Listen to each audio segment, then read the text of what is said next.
Welcome to The Source, where we combine the headlines with in-depth conversations with the newsmakers themselves. Today on the program, an agreement between the Philippines and China to explore the South China Sea. Meron sinasabi sa Constitution na pwede tayo mag-enter into contracts with respect to the exploration. But could this work in our favor and settle maritime disputes? The only way to prevent a cession of our sovereign rights is not to sign anything that will cede it. So far, that MOU doesn't cede away anything. Also, a demand to file another protest after incidents at the Scarborough Shoal.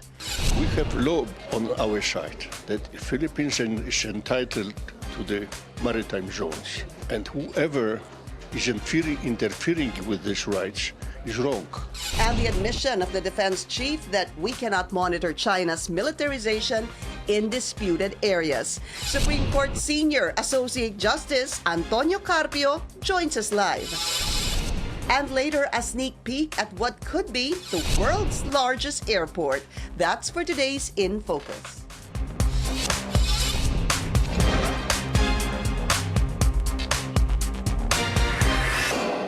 This program is brought to you by Bank of Commerce, an affiliate of San Miguel Corporation. Thank you for joining us. I'm Pinky Webb. The Memorandum of Understanding between the Philippines and China on a possible joint oil and gas exploration could finally pave the way in settling disputes in the South China Sea.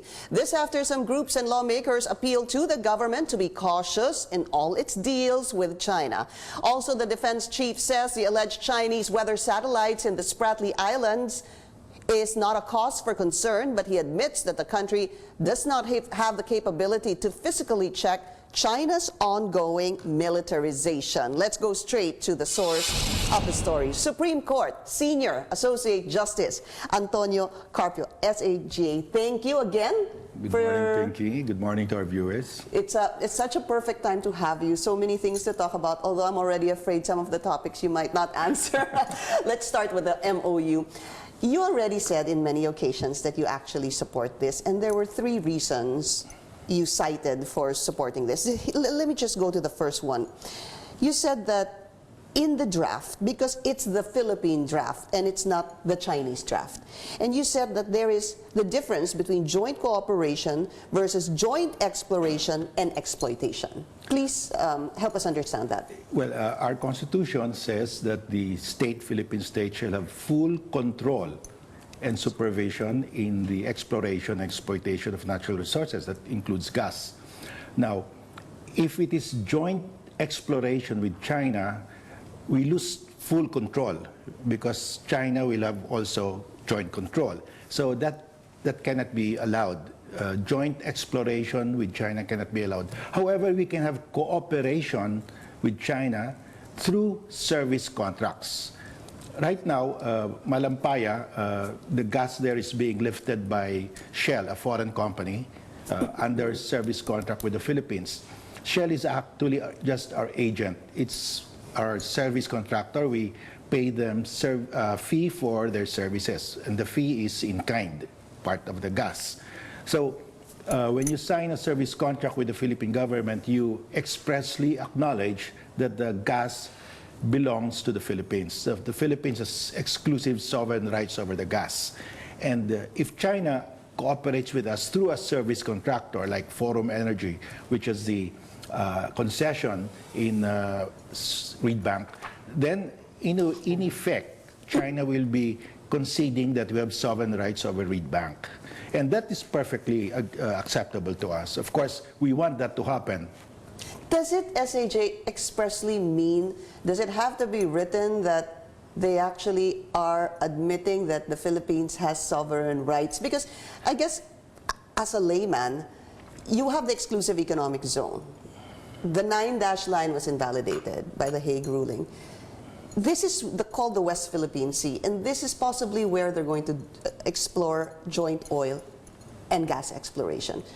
Why will we partner with China when China does not recognize that that area, the West Philippine Sea, is actually ours? Well, that's why the service contract is very important, because the service contractor, Forum Energy, in their contract with the Philippine government, expressly acknowledges that the gas belongs to the Philippines. We have sovereign rights over that, exclusive.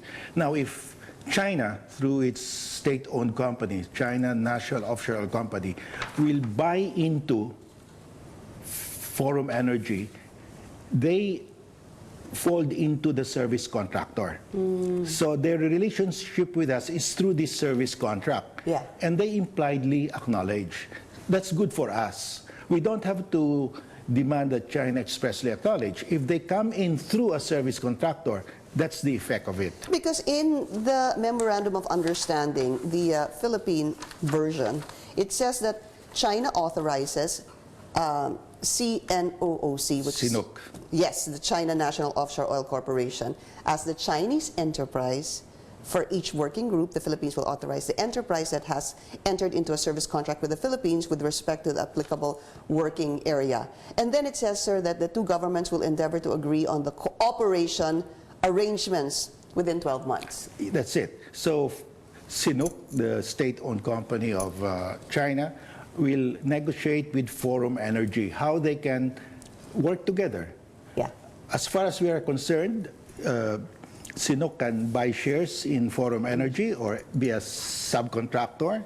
It's okay with us because what governs the relationship between Forum Energy and the Philippines is a service contract. And in that service contract, Forum Energy acknowledges that we have sovereign rights. So if CNOOC enters through Forum Energy, in effect, they are impliedly accepting that. Simply because Forum Energy is already admitting that the Philippines has sovereign rights over this Yes, West Philippine yes. Sea or the area of Reed Bank. Yes, and that's it. It's expressly stated there in their contract. So if CNOOC becomes a stockholder of Forum Energy, it will have to acknowledge that. But what if it becomes, I don't know, sir, if this will make sense, what if they become a stockholder of CNOOC and have majority It's stake stockholder there? of Forum Energy. Yes, of Forum Energy. Even if they buy the entire shareholdings of Forum Energy, that's okay. It's just like Shell. Shell is a 90% foreign company and it's lifting the gas in Malampaya.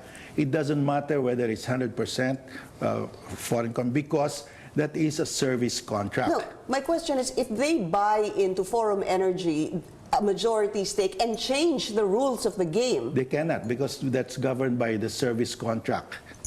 it cannot be changed. We will refuse to change it. Okay, all right. The second point that you made about supporting the MOU is that, you know, you had said that the natural resources covered by the contract belong to the PH state.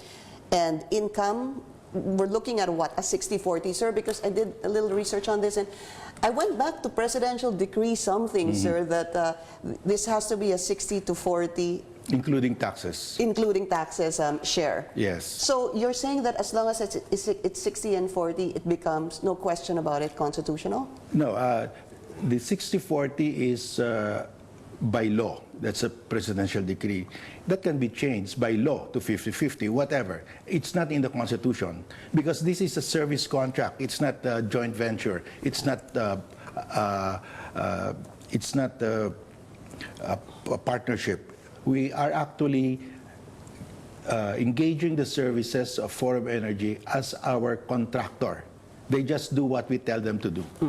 And you are comfortable that it will happen as you say it? Well, I'm saying that China might go back to joint exploration, which we have to firmly reject.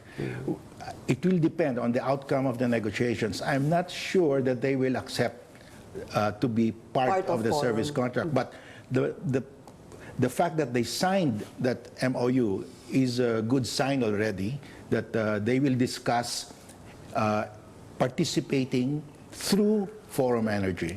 SAJ, is it possible that China will just say it's just between the Philippines and China?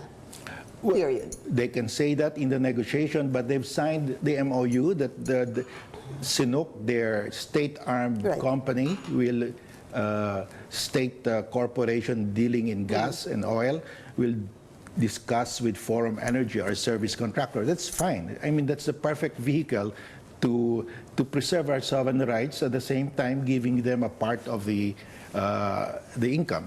When do you raise the red flag on this, sir? Well, if they walk us back to joint exploration, the moment they say joint exploration, we cannot do that because the Constitution says we have to have full control. And supervision. Yes. So it has to be what, sir?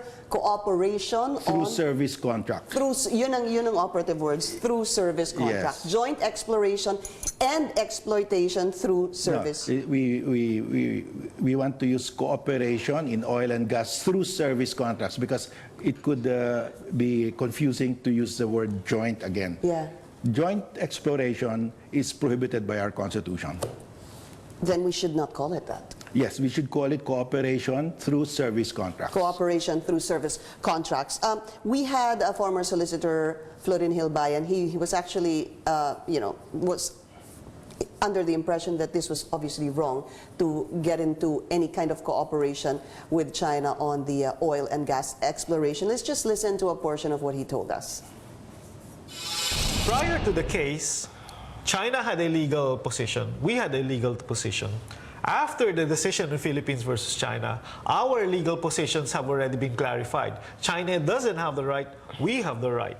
By signing this MOU, we're going backwards, not recognizing our win, right? Throwing away the trophy and saying now, okay, we go back prior to our status before the arbitration. Are we not recognizing the win by doing this, SAJ? Well, China presented a draft on joint exploration. Had we signed that, we would have thrown away what we won. But we did not sign that precisely because we did not want to throw away. We asked them to sign a different MOU on our terms, and they signed it. And on our terms, it means cooperation on oil and gas through service contracts.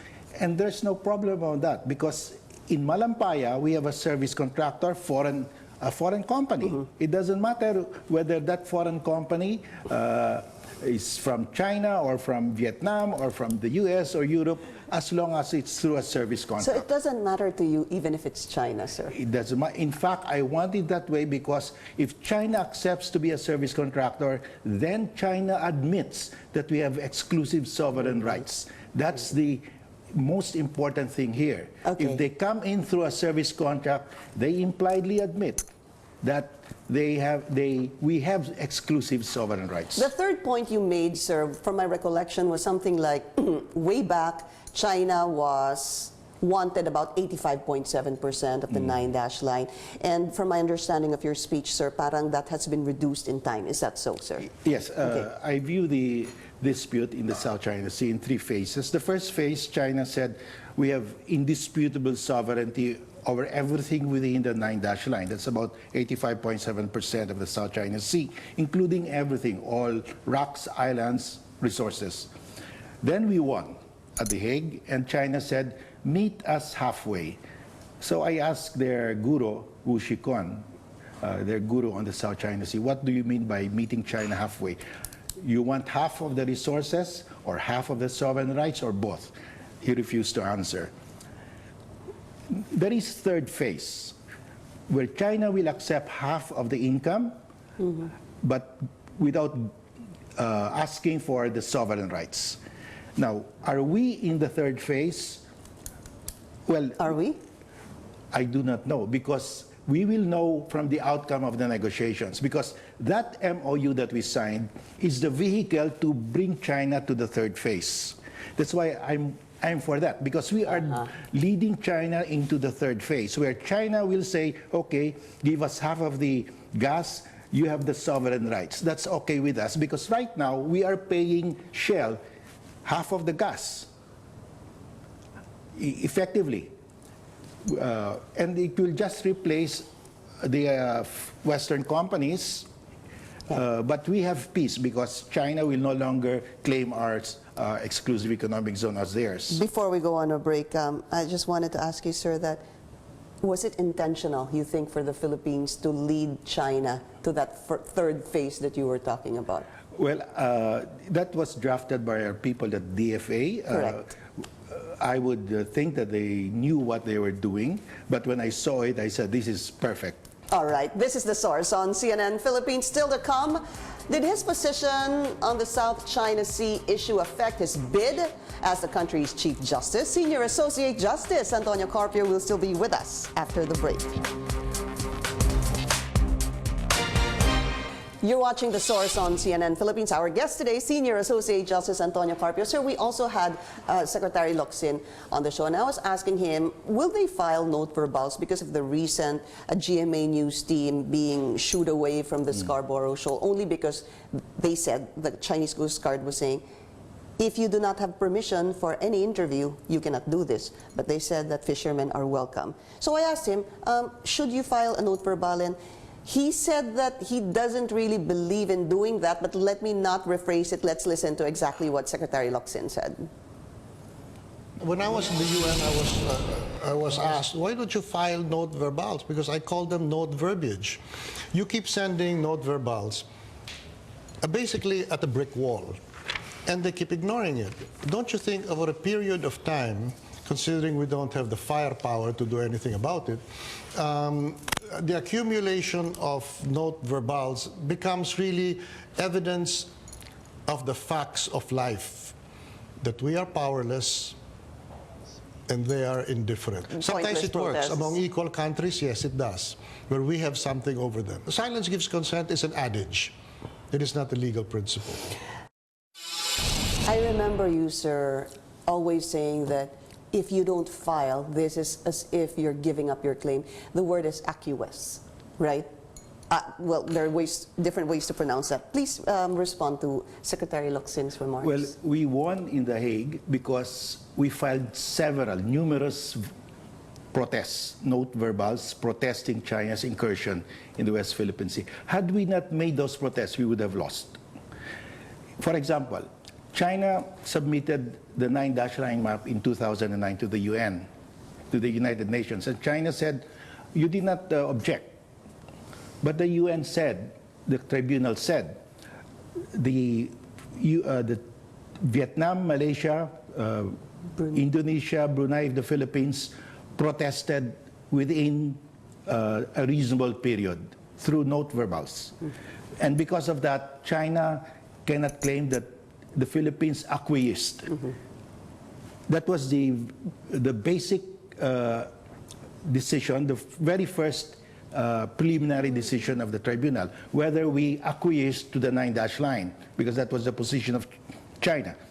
The tribunal said the Philippines did not acquiesce because we protested through a note verbal. Right. Timely, although it was almost 2 years late. Because President Gloria Macapagal-Arroyo did not want to file it. It was filed during the time of President Aquino. But it was still on time, not so more it's than... really important. It's very important because if we did not file at all, our case would have been dismissed. Because they would have said you never filed any protest against this. You accepted it, you acquiesced. Yeah. And that is why, and we also showed to the tribunal that every time China drove away our survey ship, every time China drove away our fishermen, we protested. And we showed that we never accepted China's claim because we kept on protesting. And we won because we protested. If you don't protest, you accept. You give up your rights. And we don't want to do that. Yeah. You can just imagine, Vietnam always protests. Yeah. Every single incident they will protest. They don't want to concede anything. It's very important. We would have lost at The Hague if we did not protest the 9-line map on time. SAJ, would the MOU, you think, settle somehow the dispute between the Philippines and China? Well, it could be the formula for a South China Sea-wide resolution of the dispute, because if China accepts to be a service contractor, then impliedly they just want the half of the gas, but they're not getting the sovereign rights. That's okay with us because we will pay anyway the Western company the same amount. Yeah. And I've talked to legal scholars in Vietnam, and they said that's fine with us also, as long as we have the sovereign rights. The most important thing is we keep the sovereign rights. Right. That's what I've heard you say that, sir, really over and over again. It's really the sovereign rights because we need to have full control and supervision. So how do you feel now that Secretary Locsin is saying that he is not really looking at filing note verbals on this issue? Because that was in connection with the Scarborough Shoal issue, sir. Well, we should. I hope they will continue to file protests, because otherwise, when an incident, when we bring this up to another tribunal, we will be able to show that we never consented impliedly. We did not accuse. Okay. Sir, I know that, well, Bong Revilla, hot topic last Friday, sir. My question is this. Can you still appeal an acquittal? Well, I'm sorry I cannot answer that, because there could be an appeal to us. Is there, sir? Because Ombudsman Martirez already said they're not going to appeal this. Well, there's the civil liability, which the lawyers of Bong Revilla wants to question. The 124 million? Yes, they said that they're not supposed to pay that because they've been acquitted. That becomes an issue. It could be brought to us, and that's so I cannot comment anymore. So, further. let's not talk about his case. Let me just off the top of my head, sir, I have a lot of questions because I was made to understand, so this has nothing to do with his case. Isn't the crime, tama ho ba yung sinasabi, or what I've learned, isn't the crime of one the crime of all? May ganun ho ba? Well, if it's a conspiracy, yes. If there is conspiracy. And can you be not criminally liable but be civilly liable? Pwede ho ba yun? That's also possible. I see. All right. So, I want to ask some more, but I don't think you're going to answer me anymore, sir. Because, again, as I said, Ombudsman Martirez was saying they're not going to appeal this case anymore before the Supreme Court. Sir, you know, there were people hoping, possibly expecting that you would be named Chief Justice, of course, being the most senior Associate Justice, and a Rappler article, you know, in the end had a very nice analysis on this, and they said that you'll always be number 2. And you said that you've accepted this as your fate? Well, I've always said that the President has the prerogative under the Constitution to appoint anyone from the short list of the JBC, and he has already chosen, so I cannot complain, because that is the Constitution.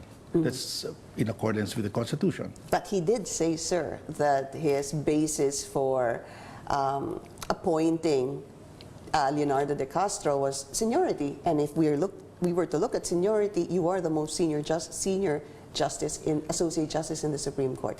Did you really think, sir, that there was a slight chance that he would appoint you? Well, of course, if you are in the list, you could be chosen. Teresita de Castro, sorry, yeah. Yeah, if you are in the short list, the President can choose anyone, yeah. And we do not know what entered his mind, what were his criteria, but he has already chosen, so that's it. I mean, that's the Constitution granting him that prerogative, and I cannot question that. Absolutely, sir. But have you accepted this as your fate? Of course. Masakit ho ba yun? Does that even hurt? Well, I think you have to understand that when you are there, you are in the short list, you may or may not be appointed, so you have to be prepared for any eventuality. All right, so, but of course you were interested because you were part of the short list.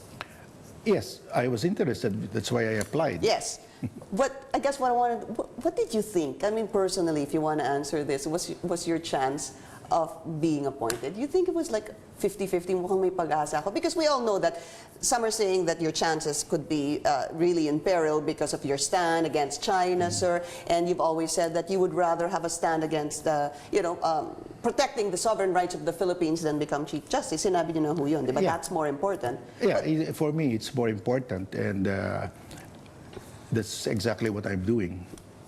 Okay, but yeah. What was it? Did you think you had a 50% chance of being appointed? I really don't know. I did not consider the percentages.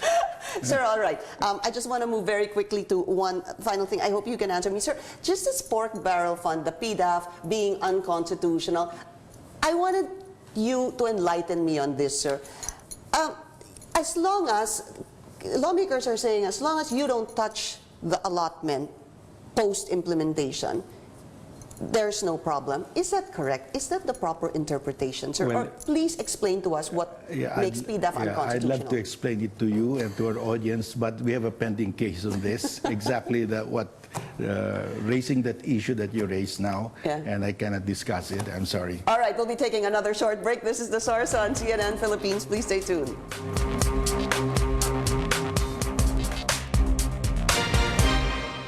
You're watching The Source on CNN Philippines. Our guest today, Senior Associate Justice Antonio Carpio. Sir, martial law. My question is not this one, but is there anything in the Constitution that says you can only extend martial law up to a certain number of times? Or can you extend it forever?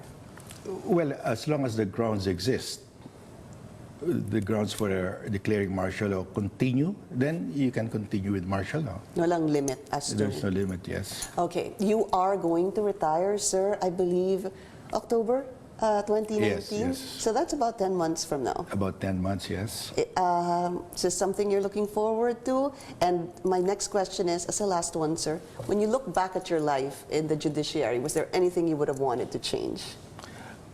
Well, no, I don't think I would want to change anything.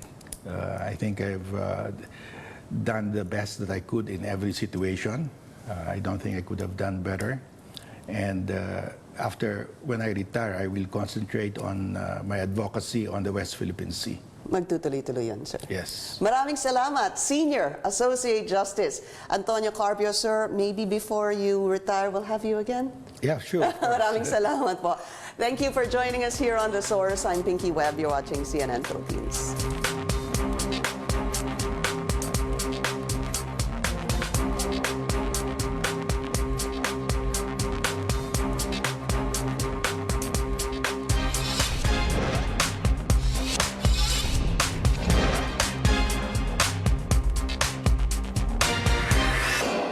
This program is brought to you by Bank of Commerce, an affiliate of San Miguel Corporation.